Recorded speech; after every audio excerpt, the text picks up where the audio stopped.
তিনি খুন করেছেন কি করেনি সেই প্রশ্ন করছে না, কিন্তু প্রশ্ন করছে আপনাকে 1000 খুন করেছেন, এই যে স্পেসিফিক এলিগেশনসটি, এই স্পেসিফিক এলিগেশনস কিভাবে চিফ প্রসিকিউটর করতে পারেন?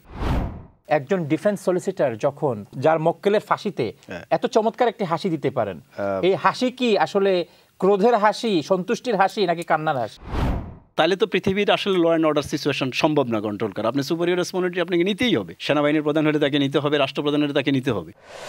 জেনারেল জিয়াউল হক, যিনি একজন অভিযুক্ত, র্যাবের তিনি কার্যক্রম চালিয়েছেন, তিনি একটি গোয়েন্দা সংস্থা পরিচালনা করেছেন এবং সেই গোয়েন্দা সংস্থার যেখানে টেলিকমিউনিকেশন, বাংলাদেশের টেলিকমিউনিকেশনের একটি গুরুত্বপূর্ণ প্রতিষ্ঠান, সেটি তিনি পরিচালনা করেছেন। তার বিরুদ্ধে অনেকগুলি অভিযোগ আছে, গুমের অভিযোগ আছে, খুনের অভিযোগ আছে, অপহরণের অভিযোগ আছে। তাজুল ইসলাম প্রসিকিউটর তিনি বলেছেন যে, অভিযোগ করেছেন যে তিনি 1000 মানুষকে তিনি অপহরণ এবং খুন করেছেন। এটি তিনি স্পেসিফিক্যালি 1000 জন উল্লেখ তিনি করেছেন। এটি হিউম্যানলি, আজকে ডেভিড বার্গম্যান সেই প্রশ্নটি আজকে করেছেন যে এটি নিশ্চিতভাবে জনাব তাজুল ইসলাম কখনোই প্রমাণ করতে পারবেন না যে এই ব্যক্তি 1000 জনকে খুন করেছেন। এটি কতটুকু পলিটিক্যাল মোটিভেটেড এবং পলিটিক্যালি ট্রিগার্ড একটি বিষয় হতে পারে? তিনি খুন করেছেন কি করেনি সেই প্রশ্ন করছে না, কিন্তু প্রশ্ন করছে আপনাকে 1000 খুন করেছেন, এই যে স্পেসিফিক এলিগেশনসটি, নট 1020 জন, নট 920 জন, 1000 জনই তিনি খুন করেছেন, এই স্পেসিফিক এলিগেশনস কিভাবে চিফ প্রসিকিউটর করতে পারেন? আসলে এই স্পেসিফিক কোশ্চেনের আনসারটা আমার কাছে এই মুহূর্তে আমি মনে করি না যে কোনো তথ্য উপাত্য ছাড়া আমি প্রপারলি সেটা আপনাকে প্রেজেন্ট করতে পারবো। বাট আমার কাছে মনে হয় সেটা হচ্ছে যে যেই স্কেলের গত 15 বৎসরে যে স্কেলের হত্যা, খুন, ডিসঅ্যাপিয়ারেন্স মানুষের বাংলাদেশ থেকে এই আওয়ামী লীগ, ফ্যাসিস্ট আওয়ামী লীগ সরকার ঘটিয়েছে, এবং তাদের যেই পরিমাণ প্রমাণপত্র এই মুহূর্তে প্রসিকিউটর টিমের কাছে এবং বাংলাদেশের বিচার বিভাগিক যেসব কার্যক্রম চলছে তাদের কাছে আছে, সেখানে আসলে তাদের অপরাধ প্রমাণ করাটা মানে আমার দৃষ্টিতে this is very crystal clear. অ্যামাউন্টটা, নাম্বার অফ দ্য পিপলের ব্যাপারে যদি চিফ প্রসিকিউটর, আমি ওনার স্টেটমেন্টটা দেখিনি, যদি চিফ প্রসিকিউটর বলে থাকেন যে একদম অ্যাকুরেটলি 1000 লোক গুণা 1000 লোককেই হত্যা করেছে, এই ব্যাপারে আমি এই মুহূর্তে কোনো কমেন্ট করতে চাচ্ছি না। কারণ প্রথমত আমি এটা মানে এক্সকিউজ ফর মাই ইগনোরেন্স, আমি এটা জানি না। বাট আমাদের আইসিটির যেই মানে বিচারিক কার্যক্রম, এই বিচারিক কার্যক্রমকে এখনো পর্যন্ত কোশ্চেন করার মতন মানে সিরিয়াস কোনো ইরেগুলারিটিস আমার কাছে অথবা আপনাদের কাছে থাকলেও বলতে পারেন আমি দেখিনি সেটা। এখন আমি দুটি বিষয় আপনাকে যদি বলি, এখনো বলি, ডিফেন্স শেখ হাসিনা মামলার রায়ের পরে ডিফেন্স বলেছেন, ডিফেন্সের যে লয়ার বলেছেন যে তিনি খুব কষ্ট পেয়েছেন এবং কষ্ট পেয়ে তিনি 32 দাঁত বের করে তিনি মোটামুটি এসেছেন এবং তার হাসিও সুন্দর আসলে। প্রশ্ন হচ্ছে, একজন ডিফেন্স সলিসিটর যখন তার অভিযুক্ত তিনি যার মক্কেলের ফাঁসিতে এত চমৎকার একটি হাসি দিতে পারেন, এই হাসি কি আসলে ক্রোধের হাসি, সন্তুষ্টির হাসি, নাকি কান্নার হাসি?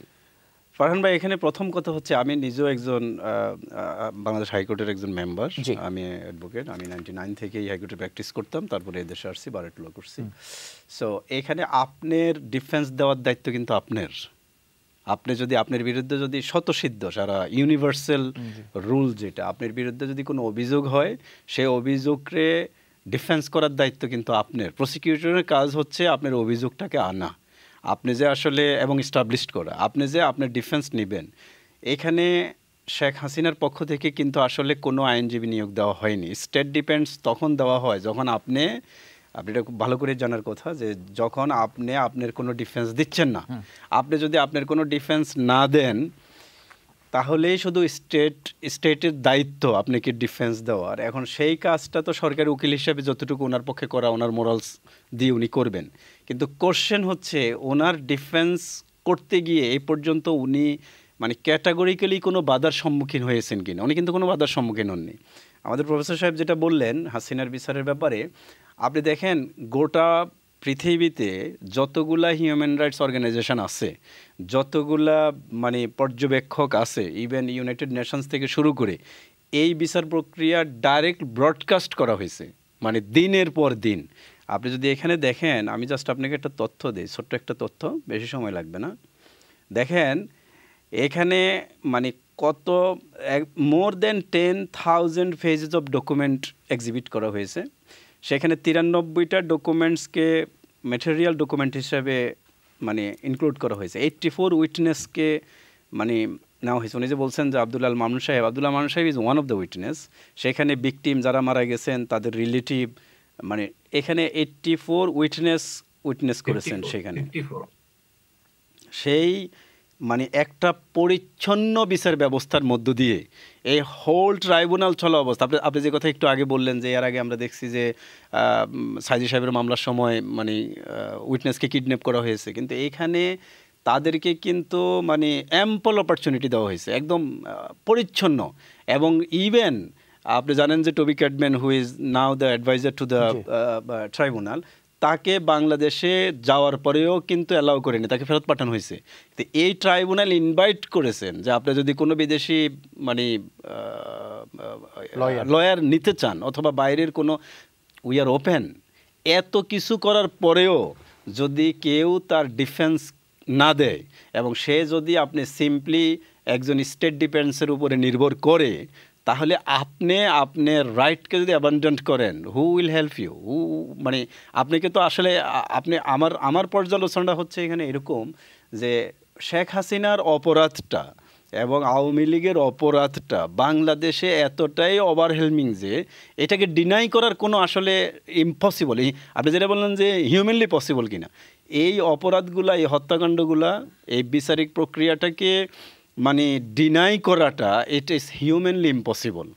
যার কারণে আমি মনে করি যে এই বিচার যথাযথ বিচার হয়েছে। এবং আপনি দেখেন এই যে আপনি যে কথাটা বললেন, একজন হয়তো আপনার ল ব্যাকগ্রাউন্ডের না, তারপরেও যে এই ভিডিও রেকর্ডিং, তারপরে অন্যান্য যে লাইভ যে ব্রডকাস্ট যেগুলা মানে সেই সময় ভেরিফাইড, সেগুলোর ব্যাপারে অ্যাজ অফ নাও আজকে এতদিন হওয়ার পরেও আপনি কি শুনেছেন যে আওয়ামী লীগের কোনো নেতৃস্থানীয় ব্যক্তি বলছে যে এই ভয়েস রেকর্ডিংটা আসলে হাসিনার না, এই গুলিটা আসলে মানে এইভাবে হয়নি, এই হত্যাকাণ্ডটা হয়নি, এই লোকটা এখানে মারা যায়নি, অথবা সুপারিয়র যে কমান্ড এটার ব্যাপারে তো তাহলে তো পৃথিবীর আসলে ল অ্যান্ড অর্ডার সিচুয়েশন সম্ভব না কন্ট্রোল করা। আপনি সুপারিয়র রেসপন্সিবিলিটি আপনাকে নিতেই হবে, সেনাবাহিনীর প্রধান হলে তাকে নিতে হবে, রাষ্ট্রপ্রধান হলে তাকে নিতে হবে।